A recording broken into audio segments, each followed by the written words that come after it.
to the integrity of these elected officials, and whether or not these officials are guilty, it doesn't really matter. All that matters is that they have a court case out there and how's the publicity going. Well, this ludicrous stunt being raised by somebody who should be a convicted felon, she is a convicted criminal though, of a DUI, nearly 3 times the legal limit in driving, and thank God she didn't kill anybody when she did so. But she then has turned around and tried to file this indictment against Rick Perry, and what has happened is it has skyrocketed Perry's clout. He's the guy who, is right now who is willing to stand up to the stupidity, who has a backbone.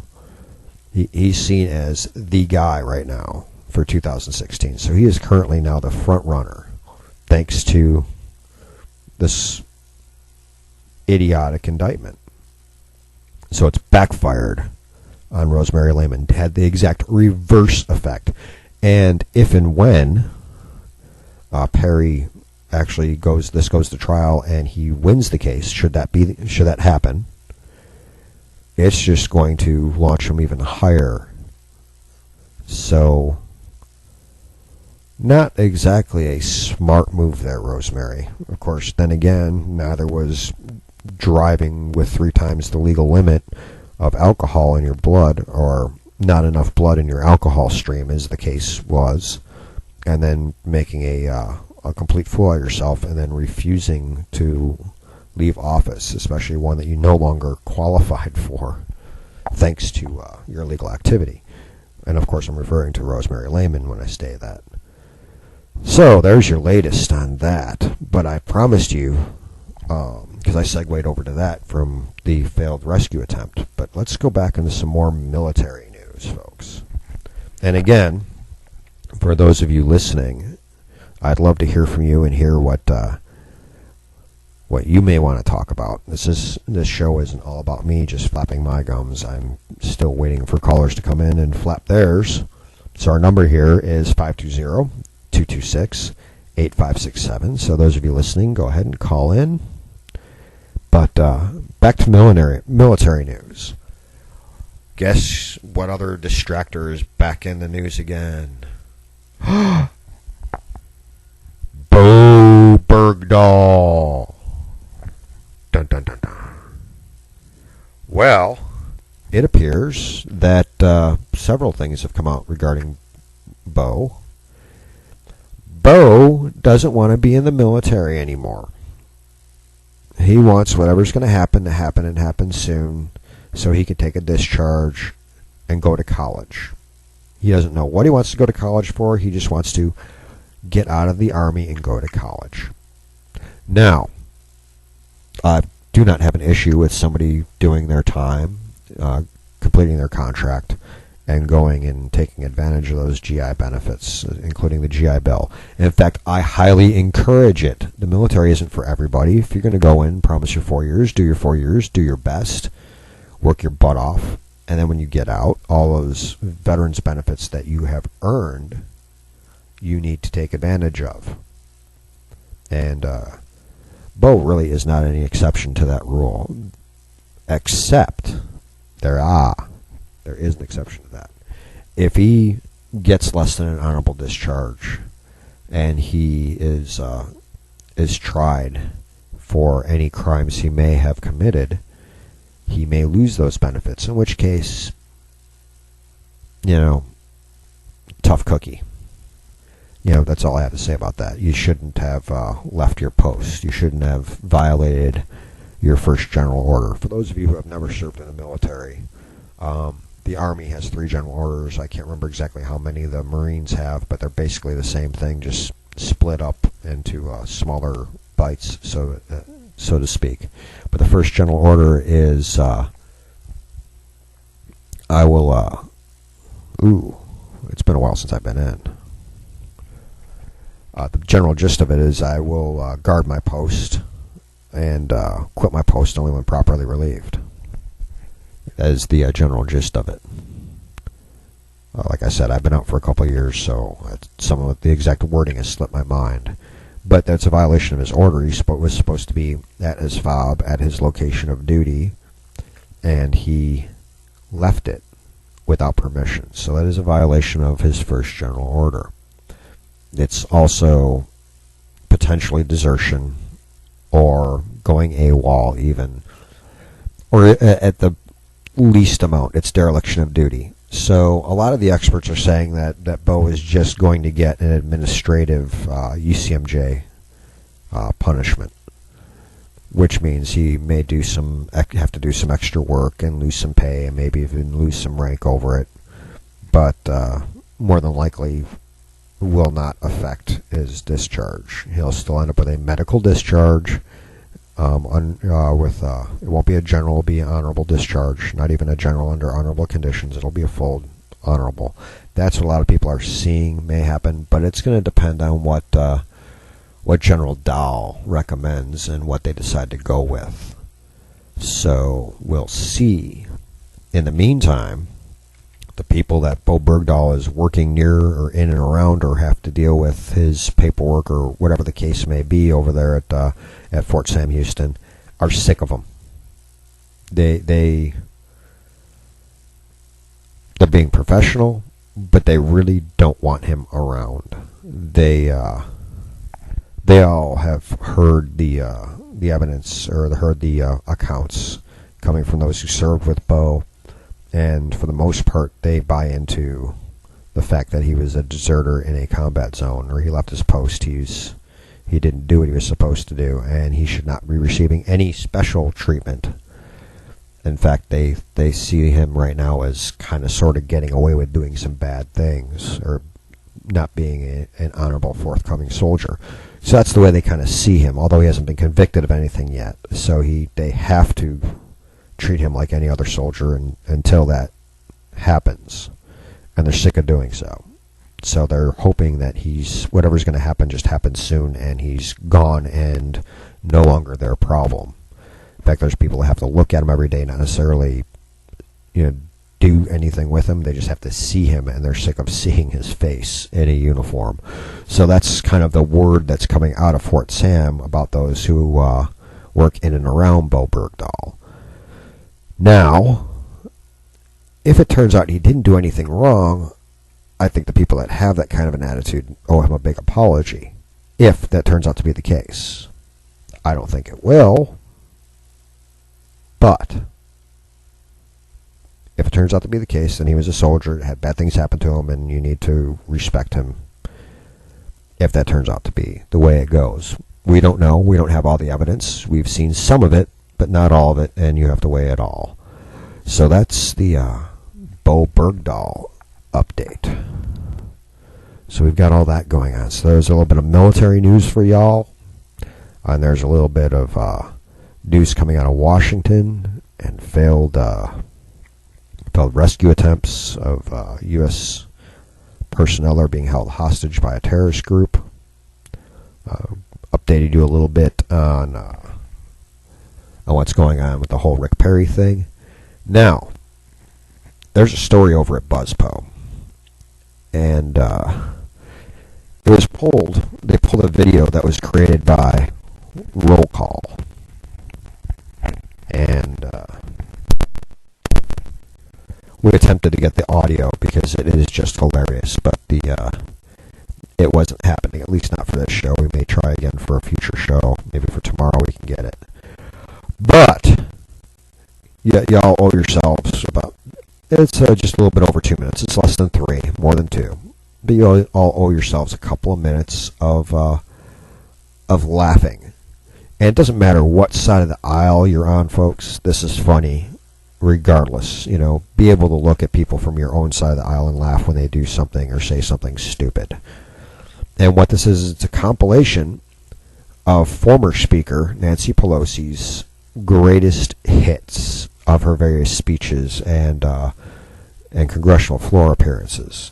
So it's about 3 minutes of foot and mouth disease as it hits Nancy Pelosi. So go ahead and head over to BuzzPo and take a look at that video that's embedded there. and get a good laugh. Like I said, I wish I could have pulled the audio for y'all, but wasn't quite happening. So you're just going to have to go over to the site and look at it. And that's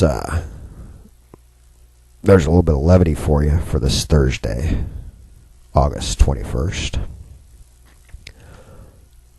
So what other things are going on? Anybody want to call in and say what they're seeing? I do want to cast a little bit of a spotlight over to southern Arizona. They have a primary coming up soon. In fact, the Arizona primaries are coming up on August 26th. Now, if you remember yesterday, we talked about Alaska's primary, and in Alaska, two men with the same name running in the same party both got their got the party nominations and won their primaries for their respective candidacies for the general election in November. And both these gentlemen, of course, are named Dan Sullivan. So if you live in Alaska, you can vote for Dan Sullivan twice and do so legally. Just make sure it's not the same Dan Sullivan each ballot. That's one for the Senate office and the other one for lieutenant governor, if that's what you so choose to do. I don't know all the ins and outs and who the opponents are up there, but that's what happened. Anyway, we've got the primary coming up on August 26th in Arizona, which we're going to be watching. And we're going to be watching it because some of us know some of the candidates. So we're interested to see how our associates, our acquaintances do. I'd really like to call one of them a friend. Don't think we're quite there yet, but big potential there. He's a good guy, folks. Chuck Wooten is running for U.S. Congress down there, and in his primary, he's facing Martha McSally. I'm not a big fan of Martha McSally. In fact, I think Martha McSally is in the wrong party. I think she needs to get out of the more conservative party and go where she belongs. Like the Green Party instead. Or something like that. Or maybe start her own pinko party or something. I don't know. I just know that she is not a conservative. She's slightly less conservative than John McCain. We'll put it that way. Now she served in the U.S. Air Force. She, flew planes. She achieved a decent rank. Did some things, and kudos to her for her military service. Chuck Wooten also served in the military. He was enlisted, and he achieved one of the higher, if not the highest, but actually one of the higher enlisted ranks. He did some good stuff and great stuff with the Air Force. And he's done some great stuff since he's gotten out of the Air Force. The man is very smart, very bright, and he's well tuned in and very conservative. And he stands firm on values, including the value of I want to hear what my constituents have to say before I make a decision. My decision is not based solely on my opinion, but on the opinion of my constituents. That is his platform, and he really, really sticks by it. It just so happens that most of his constituents, at least the ones that the people he has spoken with during his campaign, tend to agree with his personal opinions. So, like attracts like, I guess, there. But for those living in southern Arizona, a bunch of the candidates are going to be gathering there in Cochise County, down in the Sierra Vista area at Veterans Memorial Park, and they're gathering this Saturday from 12:30 to 2 p.m. That's going to be local Arizona time, folks. So if you live in Arizona, you know what the time is there. If you live outside Arizona's time zone, you may want to adjust. And why do I keep calling it Arizona's time zone? Because Arizona is smart. They don't do that barbaric practice of shifting the clocks back and forth throughout the year. They picked a time zone and they stuck with it. They don't jump time zones. So 12:30 to 2 p.m. you're going to have Frank Riggs and Tom Crosby. Not sure who those gentlemen are, but I'm sure one of my friends in Arizona will be glad to inform me about them. But also Chuck Wooten will be there to talk about more conservative issues, Tea Party-based type issues, and talk their platforms. As usual, Martha McSally will not be there because Chuck's going to be there. Why will she not be at the same location as Mr. Wooten? Very simple. Martha McSally is afraid to have to speak on any issues, especially when she has somebody who will challenge her, even challenge her knowledge of the issues, and can completely defeat any of her arguments around. She refuses to debate anything. Why? Because she will lose. When she had to debate what's his name, Jesse Kelly, when they were both in the same primary running for Gabby Gifford's old seat in the special election, she lost, hands down. Heck, even Frank Antinori beat her. I shouldn't say even. Yeah, Frank Antinori was a great guy. In fact, I was kind of gunning for him in the primary, and then when Jesse Kelly won, I put everything behind Jesse. But she loses debates badly. Why? Because she doesn't know what she's talking about. And she doesn't bother to find out. She doesn't care. All she cares about is her personal power and gathering her own personal power base. And that's why she lost. That's why she, although it was barely, that's why she lost to Ron Barber twice.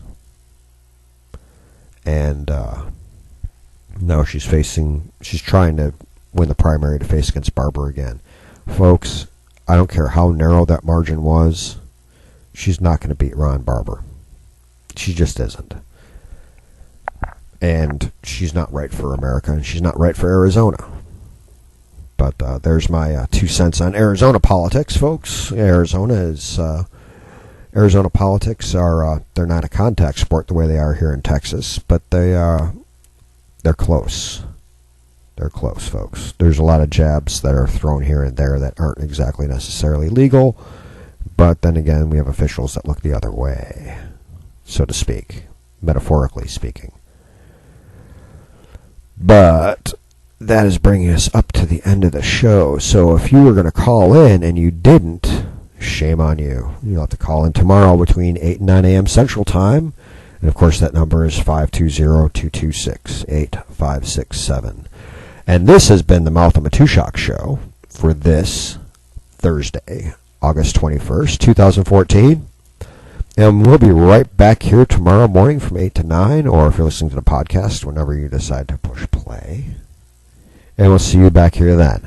You all have a great day, and see you back for Freedom Friday. Bye-bye.